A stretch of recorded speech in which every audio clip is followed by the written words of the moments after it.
Damn it, I realized I've got this wonderful mic on my lap and I wasn't running voice memos. Last time it was me. Last time it was you. Could, of course, be me as well this time, and I haven't noticed yet, but I believe not. I had to resist the urge to say I pulled a David.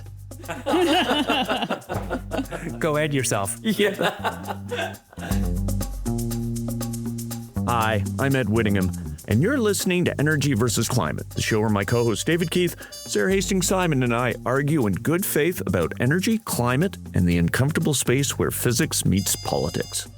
We're back with our annual Ask Us Anything episode based on questions from you, our listeners. We talk about whether Canada's climate targets are quietly slipping out of reach, the practicalities and prospects of direct air capture, what a net zero electricity grid in Alberta might actually look like by 2050, and whether shiny new materials like metal organic frameworks are breakthrough solutions or just the latest carbon hype cycle. We also talk about why we call the show Energy versus Climate. Thanks to all of you who submitted questions, and sorry that we couldn't get to all of them. Now here's the show. Hey, David and Sara, it's really nice to be in person. It's great. It's freaking me out to see you guys here in person. I mean, it's really nice to be with you in person, but it's weird to record a show in person, I'll be honest. So is this like, I'd really rather live in my hole and go on and talk to nobody, or I'd really rather not talk to you two? No, it's like great to be talking to you guys. We were chatting before, but I find it's like disorienting to, anyway. We're recording, just to timestamp this, Thursday, December 18th, 2025. And I will say, this is the day we got news that the independent board of the Kennedy Center voted to rename the Kennedy Center to the Trump Kennedy Center.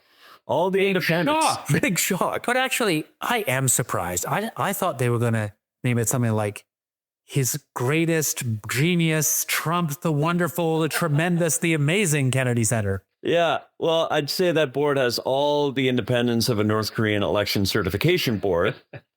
It is almost a year ago to the day that David and I recorded 2024's annual Ask Us Anything show, but it is much better as a threesome than the twosome. That's been the highlight, the EvC highlight of the year for me. Sara's getting you back. It's definitely much more fun than I was having last year at this time. So. Yeah. Okay. Well, we asked for questions and listeners responded. So many good questions, hard to choose, like trying to choose a favorite child, but we did so nonetheless.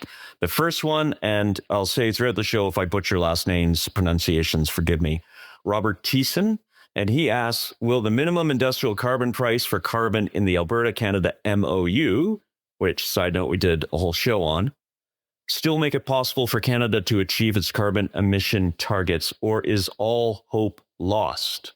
Leading the witness a little bit, Sara, the government Canada came out with a report yesterday called the 2025 Progress Report on the 2030 Emissions Reduction Plan.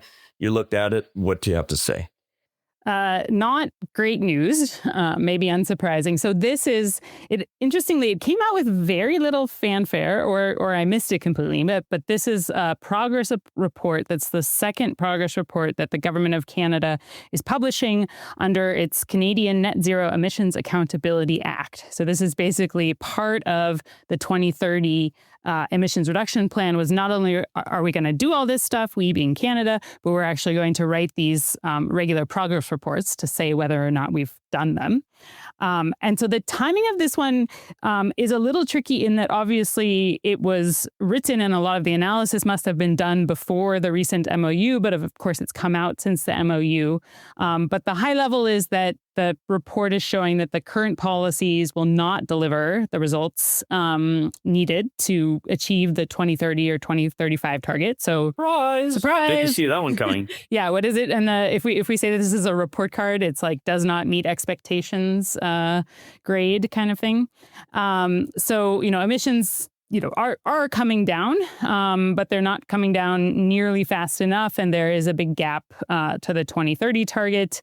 And I think it's probably fair to say, given I won't repeat all the story with the MOU, but given that we don't actually have a plan for when we're going to get to $130 with the MOU between the federal government and Alberta, I think that probably puts us even more off track than this report has. So I guess, Canada misses another climate target. Water is wet. And I guess one of those things, if you squint hard, cock an eye, and really peer, you might be able to see the outlines of Canada getting into a target if it really had a steep, sharp carbon price. And David, I know you've talked about for many years saying you could replace a lot of those pancakes in the pancake stacks I've talked about if you get to that steep, sharp carbon price. I'd say that Rick Smith notes, because the head of the Canadian Climate Institute, and he had a response out, and he said, in the coming months, the federal government should follow up on the Canada-Alberta MOU with final plans for strengthening industrial carbon pricing and rigorous equivalency agreements on methane and clean electricity. I think he's being diplomatic. But David, what do you think? I think one thing, just to sort of step way back, is it's harder than for other countries in some ways for Canada to do this, because a lot of other countries, a typical Western country, had much higher emissions electricity sector. And as it happened, the wonder of cheap solar and wind meant that was really the easiest place to cut. And Canada didn't have as much to cut because our electricity sector with so much hydro was comparatively low carbon to begin with. And so it means that the sort of relative ease of making quick progress was in some ways less than other places. Is that kind of emissions reduction target by that date? Is it like dreaming in green technicolor? Like, did Canada ever have a chance of actually achieving that target? I thought the political chance of it happening was very low. I didn't think it was likely to happen. Could it happen in principle with some really big government push? Yes, I think that's possible. It's technically possible. Yeah, I think the political part, I'm looking right now at the emissions changes that 440 breaks down. So this is this project from the Canadian Climate Institute. For folks that like looking at graphs and data, it does a really good job. But basically, we did, despite the fact that, of course, Canada's overall electricity sector was quite clean, relatively speaking. If you go back to 2005, there was quite still a significant change in emissions, right? So over 60 megatons decrease from 2005 to 2024. Of course, the elephant in the room is that the oil sands increase over that time period was just shy of 60. You can talk a lot about why that is. And of course, the growth of the oil sands over that time was large. As you were saying, taking a step back, this sort of underscores the kinds of debates that you hear about in general, I think, within like the UNFCCC and this whole process of, is it about effort or results, and where exactly you pick the starting time matters a lot, and all these kinds of things. So to abstract from the, target itself, I think Canada's, actually made good progress in some areas like electricity. Probably transportation is a bit flat. And of course, the big adoption of people driving around bigger cars has not helped that during that time. But then the oil production is kind of, clearly what is adding rather than subtracting to our emissions over that time period. Yeah. And at the risk of being a negative Nelly, or let's say a negative Ned, it's like with the whole MOU and its focus on essentially boosting the fossil fuel industry, it seems it's an acknowledgement, or some would say a capitulation, to the current nature of the Canadian economy. The current nature of the Canadian economy is not based on superclusters. It's not based on solar manufacturing. It's solely based on natural resources. And if anything, that MOU doubles down on that basis, rather than saying, okay, well, here's what we're going to do to try to create economic diversification. Economic diversification away from our, as we said before, the crack house in the basement of a trading partner, but not really diversification in terms of our economy. But in fairness, the MOU is an MOU with Alberta, so it's inherently, Alberta is the fossil fuel capital. So it's, I think, the question of whether Canada can succeed in being competitive in other places in other ways is for other debates about how this government is doing. But the point is not, I think you can't blame the MOU on not doing that. That's not his job. Yeah, that's fair. Good point. And that will be for another debate. And in fact, sneak preview, we've got a live show coming up January 27th, 2026 in Calgary at the Energy Transition Center. And we're going to talk about Alberta's energy transition and what the future economy of Alberta looks like. It should be a fun show. All right, question number 2. From Bruce Winter. Bruce is looking for a reality check on technologies to remove carbon dioxide from the air. David, I think it's going to be up your alley. Studies find that many climate stabilization plans are based on questionable assumptions about the future costs and deployment of, and he puts in quotes here, direct air capture, and therefore may not bring about promised reductions. And then he links to an MIT study that looks like the title is Reality Check Tech to Remove Carbon Dioxide from the Air. David, your thoughts? Yeah, I think there's so much to say here. Let's wind this back to Paris a little bit. So the Paris Agreement, had this 1.5 or 2 goal, and people who do these integrated assessment models that are attempting to say how economies might reduce emissions, couldn't really have those models sensibly meet the Paris, certainly not 1.5 goal, even the 2 goal was hard, unless they did a huge amount of negative emissions. And then there became a kind of industry of these models showing huge amounts of negative emissions, like 10 gigatons a year or something, or near that by 2050, as a way to meet the goal. And that didn't come from any kind of thoughtful strategic planning or serious bottom-up technology analysis. It came because people tweaked those models to do that. Most of the models at that point didn't have anything to do with DAC. They had biomass with capture and nothing else in the early versions of the models. And that's kind of how the carbon removal kind of current hype cycle got started. And it made carbon removal suddenly on the map, because then lots of educated people went around saying we must have 10 gigatons or name your number of carbon removal by 2050 in order to do X, basically to do a Paris compliant thing, which, to be clear, wasn't even clearly compliant with the original thing, because all this assumes overshoot, and it's not clear the original wording meant that. I mean, if your kid is not cleaning up the room the way you say, and you say, you kind of redefine the baseline to say, well, you just have to have the average room cleaner in 2 weeks, it's not clear that you're really being a good parent, or it doesn't mean much. So I think there's a lot of assumptions here that don't make sense. So do I believe those studies? No, not at all. I think the whole industry of those things is not particularly useful. I think it is a simple, basic fact of climate science that if you at any point want the long-term temperature to be lower than it is now, you have to remove carbon from the atmosphere, full stop. And to me, we can argue, and there's lots of room for political argument about the right timing is, but it doesn't make sense to actually use really large-scale carbon removal until emissions are down a long way from their peak. By what do I mean by a long way? I'll say like 2/3. So when emissions are down kind of 2/3 from their peak would be, to me, kind of where you might start really large-scale implementation of carbon removal. So I'm totally happy to see lots of playing around with carbon removal for that, because the only way we learn what its costs are, what its environmental impacts are, we develop it, is to actually go try. But to me, go try should mean something of order 1 or a few % of the amount of money we're spending on clean energy. Mm-hmm. So to me, that's the real choice we're making, is how much money should flow to carbon removal compared to clean energy. And my view would be a few %. That is a pretty small amount. And in fact, the amount that's now flowing is less than that. Mm-hmm. And so in terms of what's actually happening on the ground, I don't see a problem. But it's what you said was a bit unintuitive. So I just had to double click on it, because you said we shouldn't actually deploy large-scale carbon removal until emissions have peaked and we're down to 2/3 of what they were at peak. If, and this is a big if, and I acknowledge it's not the case, if you could deploy large-scale carbon removal now, if governments recognize that, say, okay, treating the air is the same as treating water, and we're just going to spend public money on it, why would you not do that today? Well, if it was cheaper, I mean, all this is assuming something about cost. If it was really true that there was some low environmental impact carbon removal technology that could go at $50 a ton at 50 gigatons, then the answer is, yeah, we should actually, if all you care about is climate, then the answer is you should let fossil fuels keep going for a while and just do that. If it's a cheaper way to mitigate, fine. But there isn't such a thing.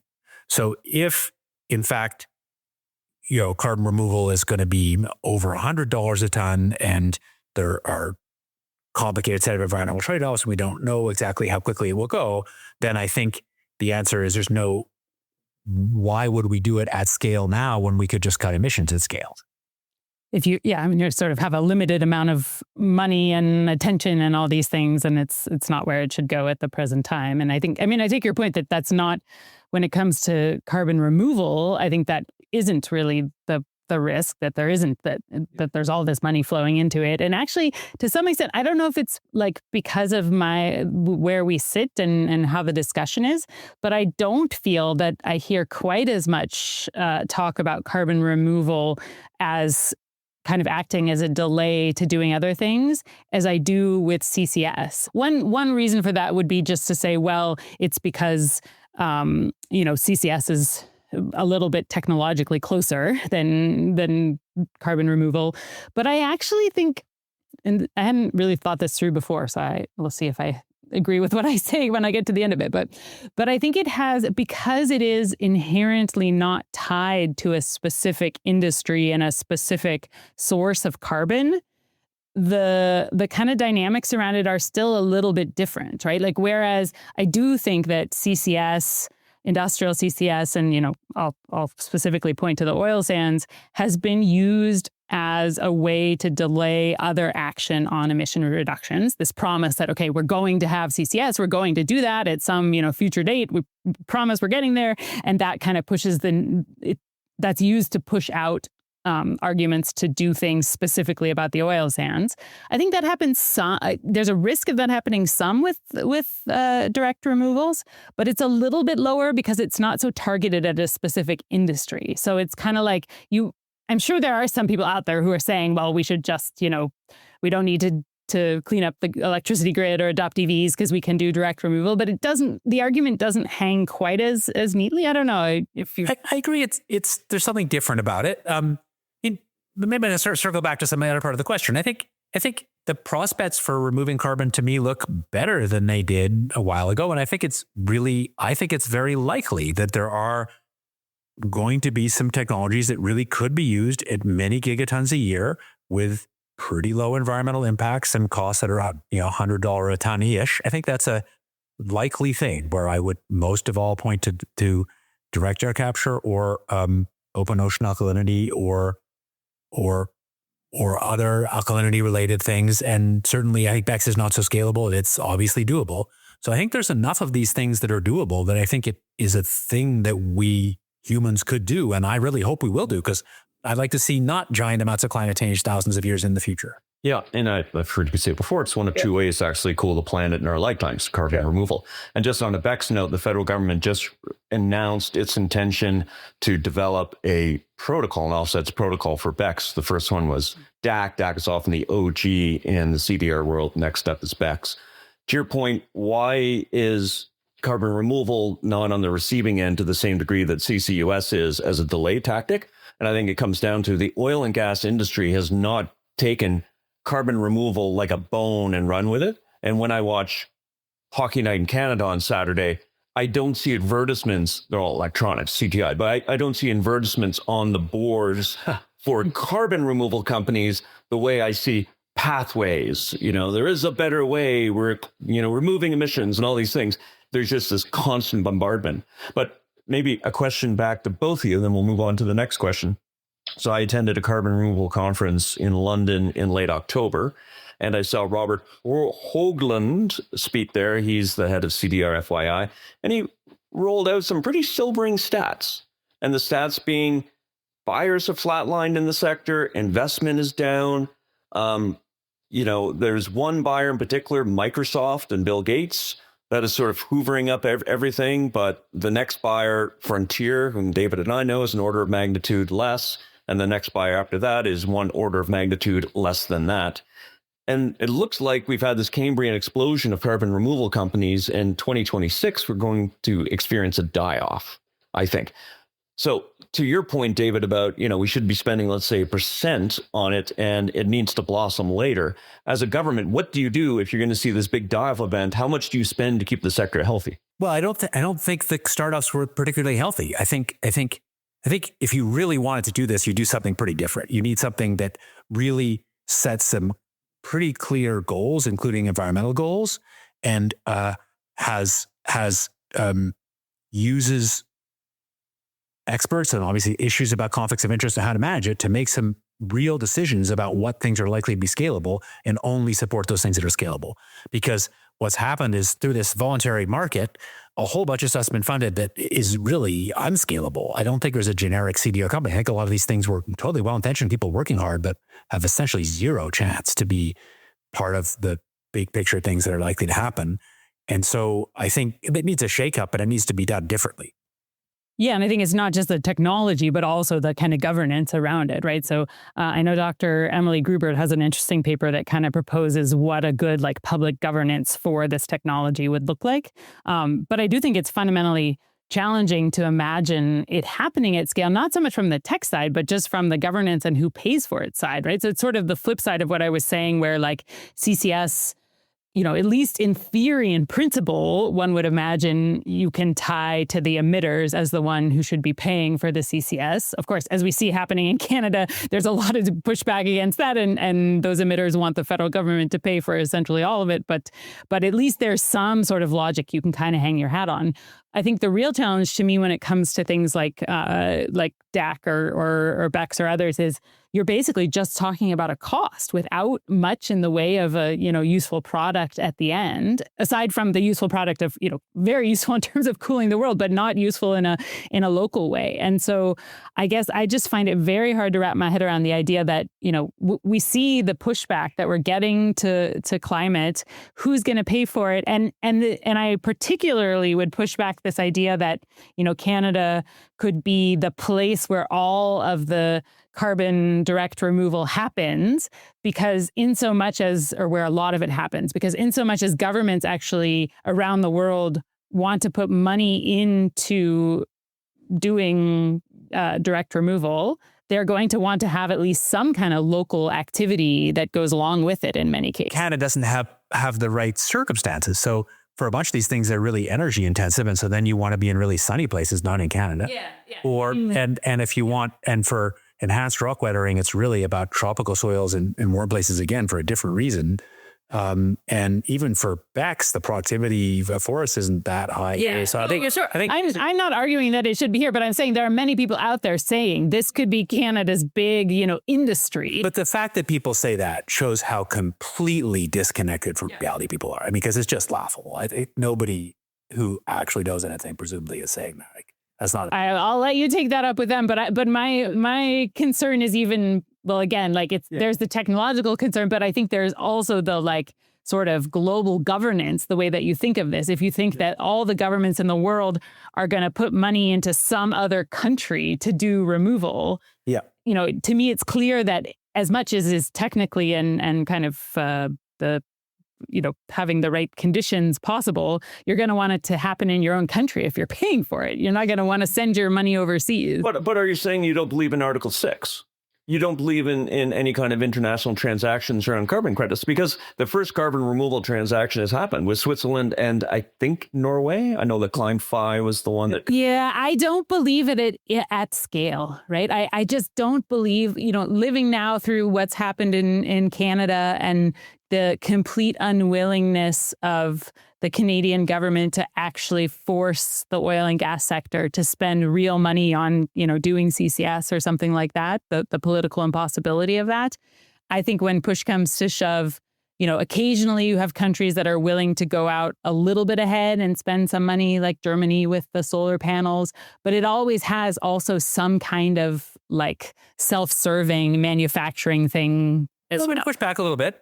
Lots of countries were spending close to 1% of GDP on foreign aid. That's obviously changed, but you go back and forth, and that was stable for decades. And that there were some kickbacks and ways that local companies benefited, but fundamentally, that's an example. And even the pushback also on climate. If truly there was a scientific announcement tomorrow that said there was no climate problem, just zero. And so there was no incentive and we were purely going. I mean, I think solar and electric vehicles would keep chugging along, but definitely not as quickly. I do think that a big part, gas is pretty cheap and abundant and it's easy to store, it's easy to move around. I think in a world so I think the question is, what fraction of all the current action on decarbonization is really about just people buying electricity, or is it because of climate? And I think what do you think? Yeah, no, that's fair. That's fair. Dollars on clean energy. What fraction of that would happen if the climate? If it was not about. I'm hearing you're not against these international transactions like Article 6 in principle, but what you're talking sounds like specific to Canada, because in different industries, and we know the oil and gas sector, and every COP rolls around, and I used to get a call from an oil and gas industry executive or CEO saying, Ed, we want you to go out and publicly stump for Article 6 credits for Canada's clean natural gas and exporting that to, I get started. But you're not against it in principle. You just don't think it's going to apply in this case. No, I mean, I think, David, you put the question in a good way, right? Which is what percent of global GDP does one imagine going into this, right? Because, it's overly pessimistic to say that people are unwilling to spend any money towards this. I guess I'm hesitant to bring up what's going on in the US, but of course, right now, one sees all of the dismantling of a lot of, foreign aid and all these kinds of things. So I'm sure that also colors my view of how much people are willing to see happen. So, I mean, I think it has to be in that pretty low single digits or less than so what percent of the actual spending today is sort of, if I had to pick a number, I would still pick in the 10 to 20%, right? I think that the economy, No, of the climate spending today, that's somehow really about just the global good of the climate versus the manufacturing, because And that's what CDR has uniquely challenging in the terms that it doesn't, you take an EV, for example. Okay, maybe an EV is now more expensive, but there's all kind of ways to imagine you could get to a world where it would be cheaper and it might be, better geopolitically, or it might actually be a better product at the end of the day, not to be burning these things, right? I'm not saying we're there now, but there's some potential pathway. CDR is always going to just be a cost on top of what you're doing otherwise. But how can you get it cheap enough? I guess that's the question. That's true, but you're really keen on batteries and electric stuff, even in Alberta. And I think if you really took away if there was some reason why we just had some magic infinitely cheap CDR so there was no climate issue. Given the actual cost of energy, of gas in Alberta and how sunny it is and how cold it is, I don't think there'd be much rational reason to put much money into solar wind in Alberta. And I wonder about heat pumps in the same way. But to your point with carbon removal, and it's like CCUS, you're producing a product that no one wants. You have to pay to produce a product. You have to pay to transport the product. You have to pay to store the product. So the only way it works is if you have some sort of climate regime and you have benevolent or enlightened companies or governments that get it. But fundamentally, you're not going to see that mass deployment until you have some sort of carbon pricing regime that actually incentivizes it. So with the carbon pricing, and going back to our earlier discussion, if you get to $130 effective carbon price, like real, not nameplate, like real, then you get some of these projects over the hurdle. And I assume you're not opposed to that because you're not spending public money on that. You're just letting the market. No, that I'm not opposed to at all. That's where then actually, that's why I have I'm very pessimistic today. That's why I have a lot of... Because you're in person with that. You bring out the worst in you. That's why I have a lot of pessimism about the ability to actually get to the $130, real carbon price that is really being paid. Well, but I guess I can borrow some optimism from you that, there is foreign aid that does happen and stuff. So it's a question of the amounts, not the... Lots of pollution regulations have had effectively high costs. And I mean, just to push back on the kind of assumption that carbon removal is so expensive. I mean, since people can, if there's the video is actually shown, people can see my fancy windows that are half a watt per square meter per degree C. And the carbon avoided cost of those windows compared to kind of windows that would look pretty nice and be pretty good is like of order $1,000 a ton carbon dioxide. I didn't make it up. We did the calculation.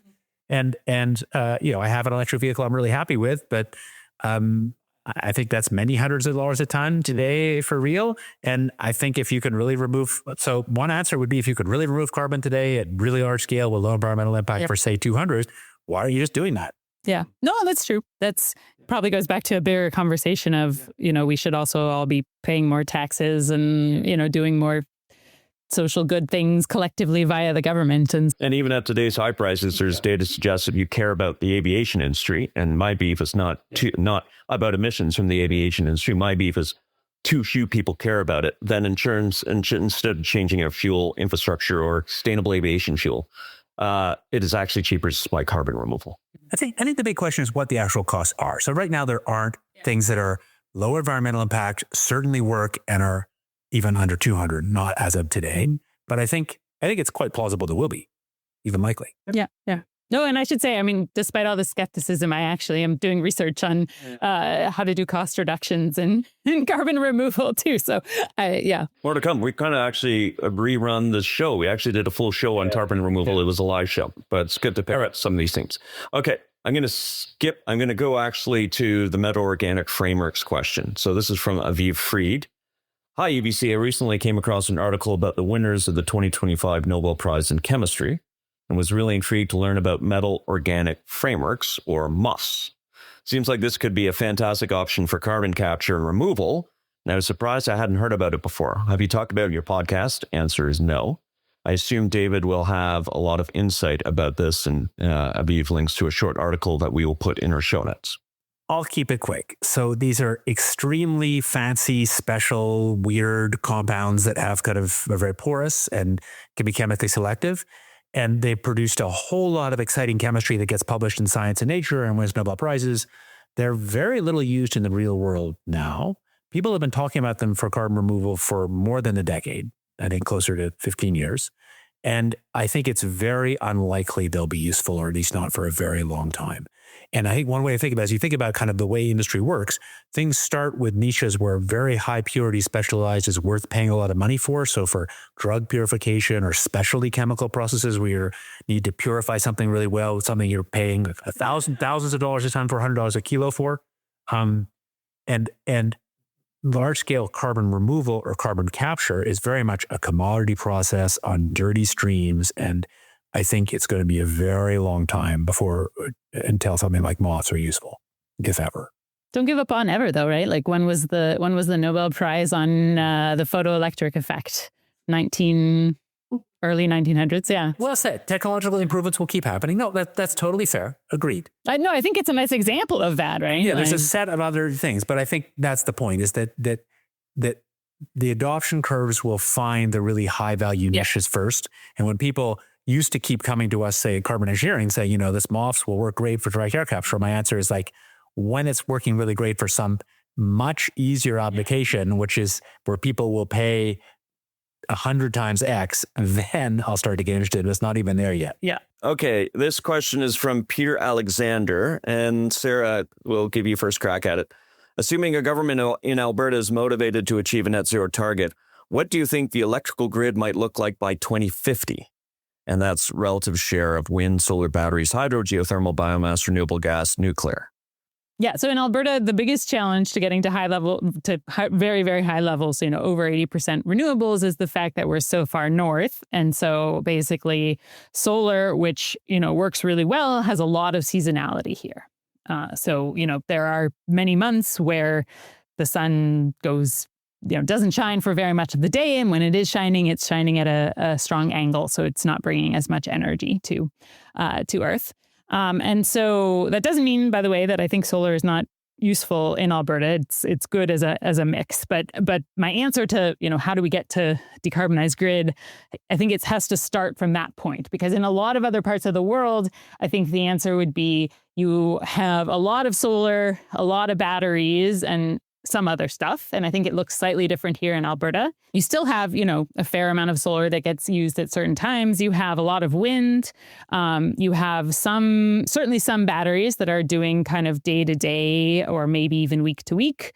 And then you have transmission lines between here and BC, and you're doing a lot of seasonal balancing with BC. Obviously, it's not 100% decarbonized, but I will mention that, I think sometimes we end up too focused on exactly getting to 100% as opposed to close to 100%. So, one could also imagine an electricity grid in Alberta that uses some kind of combustible fuel for some few, we're talking about like a week or a couple days, maybe in February, where you need to have that or have it as a backup. But essentially that, a lot more wind and solar, a lot more air storage, a lot of transmission, a lot of demand response and kind of of balancing in homes and things like that, and maybe a bit of, some kind of combustion or hydrogen or whatever, but at some level where it doesn't become super important. So obvious question that wasn't on your list. I mean, so over in China, we're building gigawatt scale reactors for a couple $1,000 a kW, and they work. This is a thing humans know how to do. Albertans are good at constructing big, complicated projects people don't like. We've got the EPC, we've got the engineering. Why not build some? Yeah. So actually, and I realized I left out geothermal. I actually think we probably will see some geothermal here too. So I should. No, I just wanted to, because I felt bad about leaving that one out. I actually think that can be very useful here. So nuclear, I will say, what I'll say there is that I think you would have to have either basically a 100% government supported project and or change in the electricity grid that we have in Alberta, right? So this competitive generation market is not the one where it's going to be, I'll even say, possible to build nuclear. You could either, re-regulate, or essentially if government comes in though and builds nuclear, the challenge there is probably partially building the nuclear, but actually partially dealing with trying to put government-funded nuclear into a competitive market, right? So it's more of almost an economic challenge than a necessarily physical challenge. Yeah, I had a conversation. I'll give him a shout out. The wonderful student who is writing up our show notes, Michael Edmonds, and he's been doing his thesis on nuclear financing. And what does it come down to? It comes down to what we've known for a hell of a long time, that there's a high capital cost. And that's a barrier. And you're right that the market right now doesn't incentivize getting over that high capital cost. I think it's entirely possible. You look at it, though, realistically in Canada, I think it's more possible in Ontario, where we already have nuclear assets, and possibly Saskatchewan, where you have a big mining company that mines uranium, and then people are kind of more socialized to it. And I wouldn't discount the social license aspect in Alberta, with a lot of Ukrainians living in Edmonton who have long memories and remember Chernobyl. And I'm not saying there is a legitimate safety risk. I personally don't think there is a safety risk. Every kind of energy has a safety risk, but I think that would create social license challenges in Alberta. The answer is you're guessing that people don't like it. But I want to just emphasize that that's really it. And you say that the problem is financing because the capital cost is high. The capital cost is not high. It's high in some places that have made social choices that make it high. It's not inherent. And I wouldn't say people don't like it, because I was privy to polling that an environmental group, a think tank called Clean Prosperity, pulled up. I forget the polling firm they used, but it's something like a slight majority, half of Canadians support nuclear power. You've got 20% of Canadians who are dead set against it. 30% are undecided right now. Yeah. And with those 30% go, I think, the ambitions of any kind of policymaker at the provincial or federal level.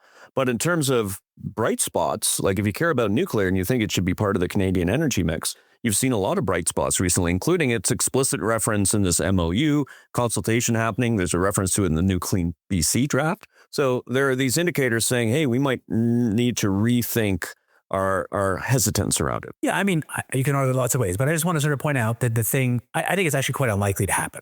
So I agree with you folks, but just to sort of try and put a pin on this, if the world that Sara painted is a pretty expensive world, because batteries do that are expensive. I mean, in the very long run, maybe not. I think batteries will keep getting cheaper, but in the near term, it's a pretty expensive world. So in the end, government's forcing that. Government's imposing a lot of costs. Could some future government say, hey, it's just a lot cheaper, understanding we've got to resettle our electric market, but it's fundamentally cheaper. There'll be more money in the hands of Albertans if we just build a few. And if we build it without the crazy regulations that people have, a right-wing government say, we'll do this in some simple way, make some weird deal with a Korean or Chinese company and just do it in a way that minimizes intervention and gets it done cheaply. Sure. And if you're doing installations in China, $2,000 to $3,000 USD per kilowatt, what kind of installation, what kind of price could you achieve here in Canada with Westinghouse, was it the A1000 or some similar reactor? So I personally think that nuclear, I'm not a betting man. I would say I'm going to hedge. I think it faces an uphill climb, but we might actually be seeing the start of a bit of a renaissance here in Canada. We'll have to come back in 2050 and check in on that one. Yeah. And actually to you, Sara, and the big one of the question marks for nuclear is if you actually have an $130 per ton effective carbon price, can you get it over that capital cost hurdle? I'll throw it a different way. I think that the only way it happens is as part of some larger, massive rethink and kind of not a revolution is too strong in the way Western world builds stuff and gets this done. Because the fact is the symptom. I mean, we're losing all sorts of manufacturing in China. There are all sorts of things that are very expensive and slow to do here. The U.S. is in some ways even worse, that are quicker to do elsewhere. And I think, to me, I don't see nuclear kind of happening on its own.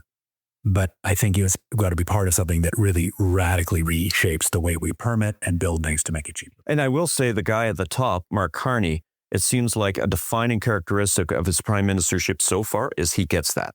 He wants Canada to build things, and he realizes that there are a bunch of barriers, including some of the policies and regulations that some of us activists have fought for, that are getting in the way. And what I've said before is energy gridlock, it's good for no one. And whether, it's great energy gridlock, you use regulatory processes, and I'm going to block that oil sands mine as a result.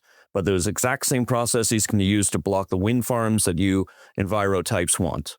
And it's not good for everyone. And there definitely has to be some reordering there. Okay. Well, this is the fun question. Kyle Merritt. And this is like the softball question. It seems like the economy versus the environment narrative is as deeply entrenched as it ever has been in Canada. On the edges, there are stories that seem to move beyond the zero-sum concept that anything extractive must be good for the wealth of the country. But we hear over and over again the need to double down on fossil fuels so our economy won't collapse. I'm reading the full thing so you have the proper preamble. My question is, why is the show called Energy versus Climate? Does this reinforce the, in parentheses, false narrative that we can't have a country that is both wealthy and clean? I'm guessing there are likely some layers to your choice in the name and would love to hear about it. It's fitting that we're sitting in your place, David, because it was your old place. I remember we got together and we came up with the name. And I'll give you full credit for being the first person to throw out that name. So first crack to you. Why the versus, and as we often hear, why not the energy and climate? I think because we wanted to emphasize that there really are trade-offs. So I do think we can have a country that's prosperous and clean. Absolutely. But you can't get everything at once. You can't get suddenly very prosperous and clean all at once easily. And there really are trade-offs. And I think we all in different ways see that and agree with it.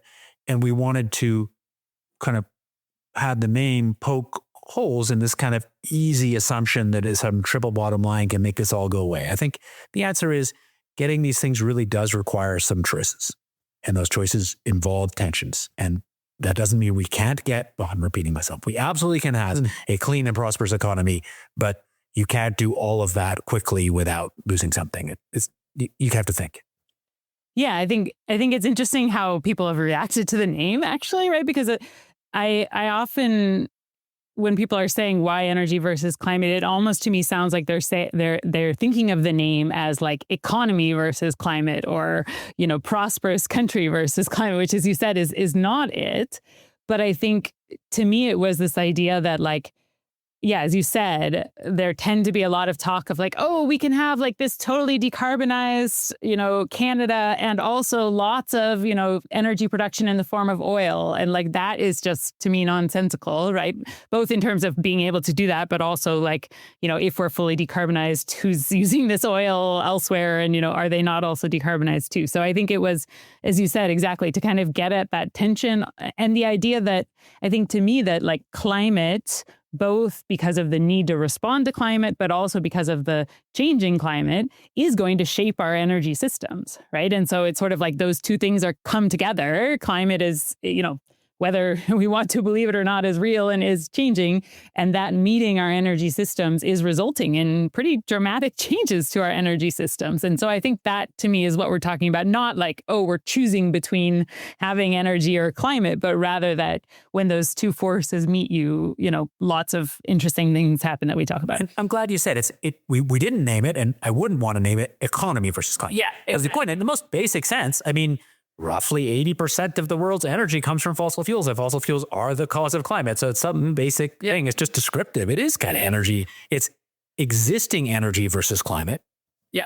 I'm wondering that 80% number. So I've heard that figure around for about a decade. And I wonder if that is now finally really starting to move. It is just beginning to inch down. Just beginning. And it is, I have to, this is one of my pet peeves. It is primary energy. So which is a totally fair way to talk about it, but I just have to get this off my chest, that when you think about having to replace that energy, if you're talking about electrification, you don't actually have to replace the whole, I'm telling you guys things, but you don't have to replace the whole 80% because a significant portion of the fossil energy that's used goes into waste heat that we don't should. And to get on my hobby horse, I think to your point, Sarah, I just think that especially Canadian politicians are guilty of this. We're not having honest conversations about the trade-offs.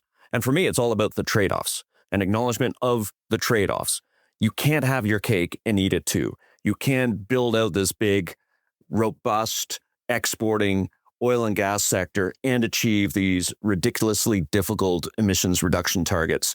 And you know what? Canadians are smart. And when you tell them you can do the two things, we can walk and chew gum at the same time. Well, you can't, and you're being dishonest, and it's time to be honest about that.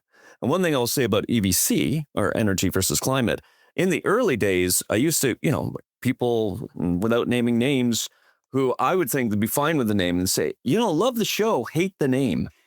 I hear that a lot less. And maybe it's because we're being successful in that we're actually talking about the trade-offs and people are accepting the verses and not demanding an and, or it's the KFC-ification of DVC that people just think of EVC now and not energy versus climate. And what I'm suggesting is a full rebrand. We get rid of energy versus climate. Everything's EVC, and we have retail outlets, and we conquer the world. Deal. Yeah.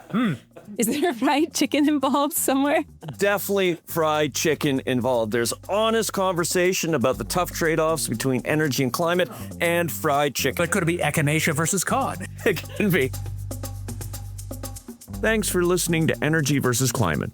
The show is created by David Keith, Sara Hastings-Simon, and me, Ed Whittingham, and produced by Amit Tandon.